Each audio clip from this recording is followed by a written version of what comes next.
Good evening, Borough teachers. I hope you are off to a great start on your weekend. Just wanted to share with you in today's training video a little bit about support and intervention for students that need documentation on things that you've done to help with support and also intervene in their academic and or behavioral journey. So it's a pretty simple process. We start off in campus instruction, which is typically your home page when you log in to Infinite Campus.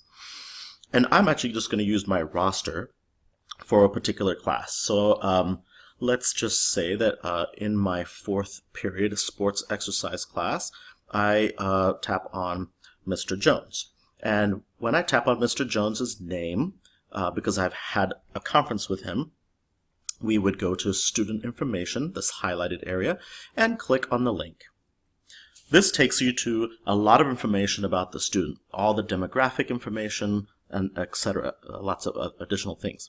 But you'll notice here that there's a tab for support and intervention, similar to what we had in PowerSchool. When you click on that, you can actually see a history of all the different things that people have done and where they were in the cluster and some of the comments. And if you wish to add something in here, you simply put a new status. We click on the new status icon. And as always, a little window will pop up for support intervention. Now, the status date, you would simply put the date that you spoke with the child, or really the status is the entry that you do. So whenever you put the entry in. The status time can be defaulted to whatever it is. In the support area drop down, you'll see the caret. You can simply click on it, and if you type T on your keyboard, it automatically goes to teacher, okay?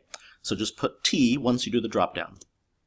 Cluster, we are in the Hillsborough cluster, so you can just click H, and it's the first one, and hit enter. The intervention type. This is very, very important. We actually made a lot of mistakes on this in previous years. Generally speaking, teachers in the building are only ever going to do conferences with students. You are not doing an academic intervention. You're not doing a behavior intervention. You're not doing consultation. You are having a teacher conference. You are not doing a referral assignment or a referral creation, or you never enter those. Those are very, very specific. What we need to focus on is only on conferences, okay?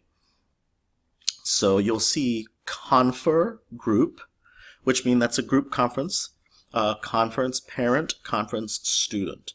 Please don't use other items.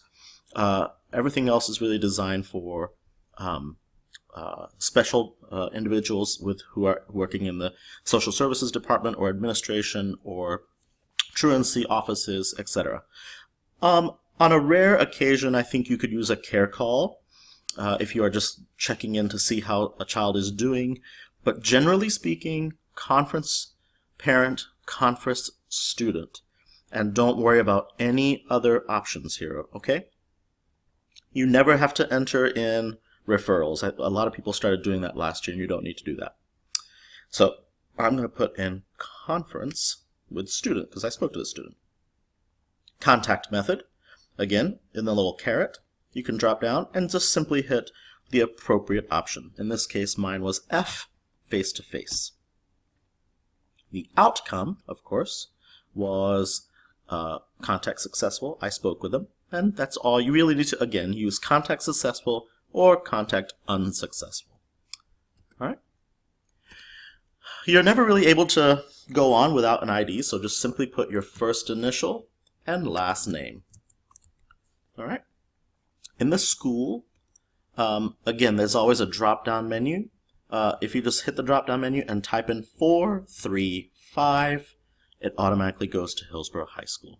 Hit enter. The intended contact is typically, if it's the conference with a student, then the intended contact is going to be the student. So we would put student. If you are speaking with a parent, then the intended person would be the parent or guardian. And again, those are really the only two times you need to do anything. And then any comments that you wanted to add. So again, being very objective, spoke with student regarding late arrivals at Hillsborough and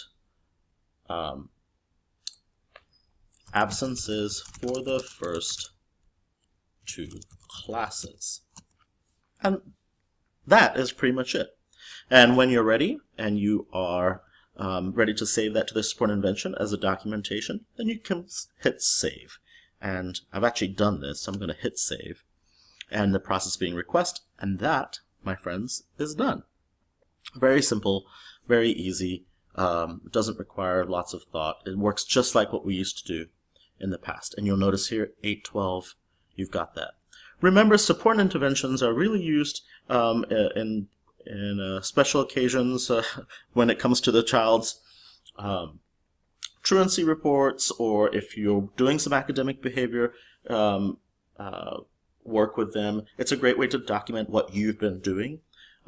Typically finding a few minutes once a week just to kind of update them is a great way to do it. Or if you have a student that really requires a lot of support and intervention because they have pretty major behavioral issues, then this is a great for documentation purposes, because oftentimes a truancy officer or somebody in a legal system will print these out and they will be used in the court of law as far as expulsion and suspension notices.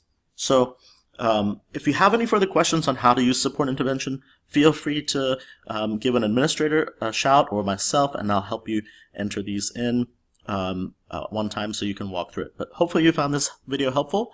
Thanks again for watching. If the video was helpful, give it a thumbs up in YouTube, and if it was not, give it a thumbs down. Hope you have a wonderful weekend, and see you all soon.